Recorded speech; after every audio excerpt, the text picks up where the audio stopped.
Hi friends, అందరూ ఎలా ఉన్నారు? నేనైతే చాలా బాగున్నాను. మీరు కూడా చాలా బాగుండాలని కోరుకుంటున్నాను.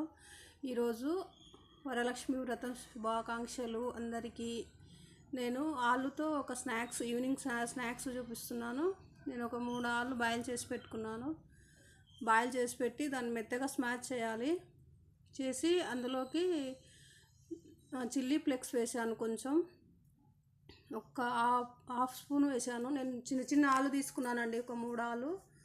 కొంచెం సాల్ట్, నేను బ్లాక్ పెప్పర్ పౌడర్ తీసుకున్నాను, ఒక హాఫ్ స్పూన్ తీసుకున్నాను. కొంచెం అల్లం వెల్లుల్లి పేస్టు, కొంచెం పసుపు అది మీ ఆప్షన్ అండి. నేను కలర్ కోసం మాత్రమే తీసుకున్నాను అది. కరివేపాకు, కొత్తిమీర వేసాను. కొంచెం మిరియాల పౌడరు, ఒక హాఫ్ స్పూను నిమ్మకాయ పిండాను నేను. నిమ్మకాయ లెమన్ లేకున్నా మీ దగ్గర అది ఆమ్చూర్ పౌడరు, చాట్ మసాలా, ఏదైనా పర్లేదండి, వేసుకోవచ్చు. వేసి దాన్ని చపాతీ ముద్దలాగా చేసుకోవాలి. దాన్ని అందులోకి కలిపి కార్న్ఫ్లోరు, బియ్యం పిండి 2 మిక్స్ చేసి పెట్టి నేను వేసాను. నాకు ఒక హాఫ్ కప్పు పట్టింది. కార్న్ఫ్లోర్, బియ్యం పిండి కలిపి ముద్ద చేశాను. దాన్ని చపాతీ పిండిలా చేశాను. కార్న్ఫ్లోర్, బియ్యం పిండి లేకుండా ఆప్షన్గా మైదా పిండి కూడా వేసుకోవచ్చు అండి. కొంచెం మైదా పిండి అంటే హెల్దీ కాదు అంటారు కదా, మైదా పిండి వేసుకుంటేనో కొంచెం మెత్తగా వస్తాయి. కార్న్ఫ్లోరు, బియ్యం పిండి వేస్తే క్రిస్పీగా వస్తాయి అవి.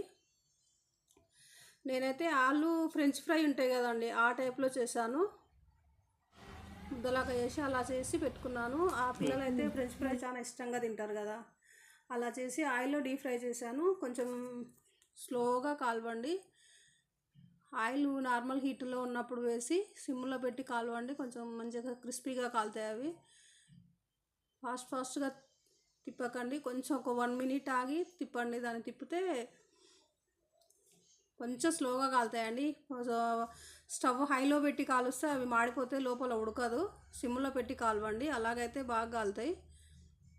ఓకే అండి, బాగుంటాయి. టమాటా కచప్తో సర్వ్ చేసుకుంటే చాలా బాగుంటుందండి. పిల్లలు అయితే చాలా ఇష్టంగా తింటారు. ఓకే అండి, thank you for watching. Like చేయండి, షేర్ చేయండి, సబ్స్క్రైబ్ చేసుకోండి.